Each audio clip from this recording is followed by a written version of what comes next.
रहमतुल्लाहि व बरकातहू। आज हम जमात पंजुम का मज़मून माहौल का मुताला हिस्सा दुव्वम इसका सबक अमल इर्तिका पढ़ेंगे और समझेंगे।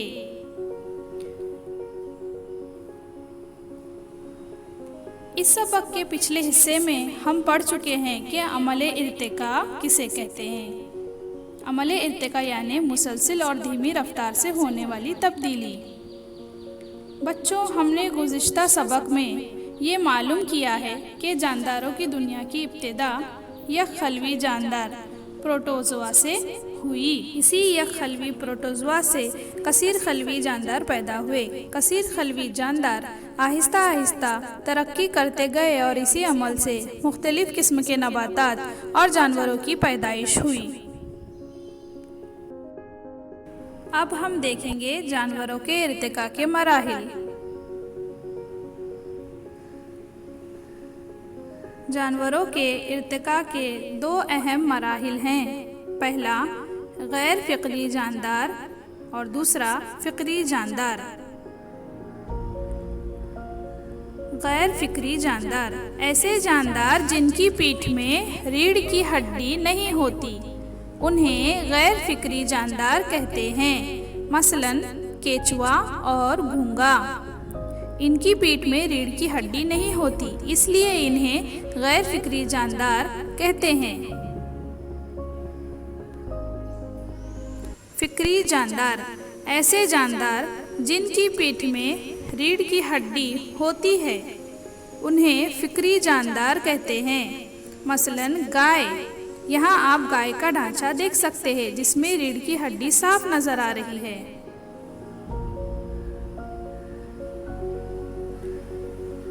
इस शक्ल में इंसान की रीढ़ की हड्डी बताई गई है, जिसकी मदद से हम खड़े हो सकते हैं और बैठ सकते हैं। इंसान की पीठ में रीढ़ की हड्डी होती है, इसलिए हम इंसान भी फ़िक्री जानदार हैं। फ़िक्री जानदारों की किस्में। पहला आबी जानदार, दूसरा जलथलीय जानदार, तीसरा परिंदे, चौथा रेंगने वाले जानदार और पांचवा पिस्तानीय जानदार। सबसे पहले हम देखेंगे आबी जानदार। आपने मछली को देखा होगा। मछली कहाँ रहती है बच्चों? पानी में नजर आती है। क्या कभी आपने मछली को ज़मीन पर देखा है? जी नहीं, है ना। मछली सिर्फ और सिर्फ पानी में ही सांस ले सकती है, वो पानी में ही जिंदा रह सकती है। मछली एक आबी हैवान है, आबी जानदार है। वो पानी में रहती है। अगर उसे हम पानी से बाहर निकालें तो वो जिंदा नहीं बचेगी और मछली पानी में मौजूद ऑक्सीजन की मदद से सांस लेती है। जलथलीय जानदार।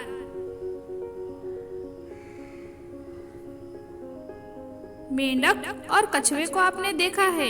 ये कभी पानी में और कभी खुश्की पे नजर आते हैं। पानी और खुश्की दोनों जगह जिंदगी बसर करने वाले जानदार जलथलीय जानदार कहलाते हैं। परिंदे।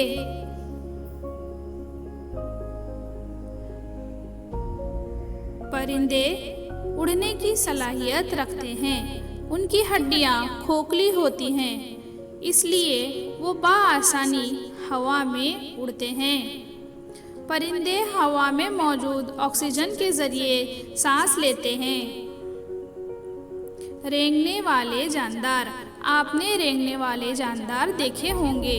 रेंगने वाले जानदार जैसे छिपकली और सांप। इनकी क्या खास बात होती है? जी हाँ, ये रेंगते हैं। सांप अपने पेट के बल रेंगता है, इसलिए ये रेंगने वाला जानदार कहलाता है। पिस्तानीय जानवर यानी दूध पिलाने वाले जानवर। फ़िक्री जानवरों के ग्रोह में सबसे ज़्यादा तरक्की याफ्ता मरहला यानी पिस्तानीय जानवर। पिस्तानीय जानवर अपने शिकम में बच्चे की नशोनुमा मुकम्मल होने के बाद उस बच्चे को जन्म देते हैं और पैदाइश के बाद अपना दूध पिलाकर उनकी परवरिश करते हैं। ज़्यादातर पिस्तानियों की ये अहम खुसूसियात है। लेकिन मोरखोर एंट ईटर यानी चूंटी खाने वाला ये जानवर और प्लेटिपस बतख नुमा चोंच वाला ये पिस्तानिया, ये दो ऐसे जानदार हैं ये पिस्तानिये होने के बावजूद भी अंडे देते हैं। इंसान नुमा बंदर यानी इंसानों की तरह नजर आने वाला बंदर।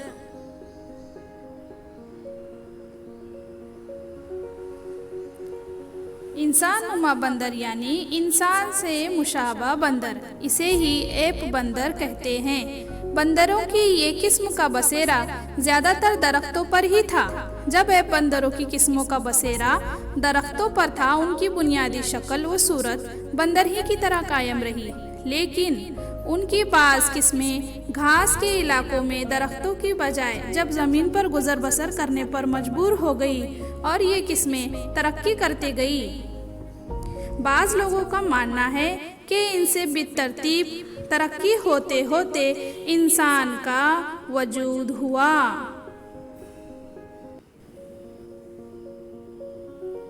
ये मखलूक सबसे पहले बर्रे आज़म अफ्रीका में वजूद में आई। इसी को इब्तिदाई इंसान आदि मानव कहते हैं।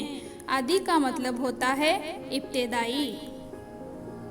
बच्चों, आइंदा सबक में हम इंसान के इर्तिका और तरक्की का मुताला करेंगे, लेकिन उससे पहले आइए देखते हैं कि हमने इस सबक से क्या सीखा।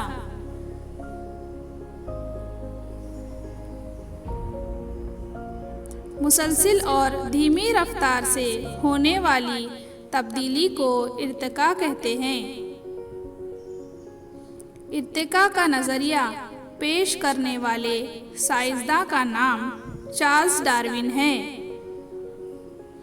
फिक्री जानदार उन्हें कहते हैं जिनकी पीठ में रीढ़ की हड्डी होती है। गैर फिक्री जानदार उन्हें कहते हैं जिनकी पीठ में रीढ़ की हड्डी नहीं होती। आबी जानदार, जलथलीए, परिंदे, रेंगने वाले और पिस्तानिये जानदार ये सब फिक्री जानदारों की किस्में हैं। इंसान से मुशाबा बंदर को एप बंदर कहते हैं। आदि मानव यानी इब्तिदाई इंसान ये सबसे पहले अफ्रीका में वजूद में आया।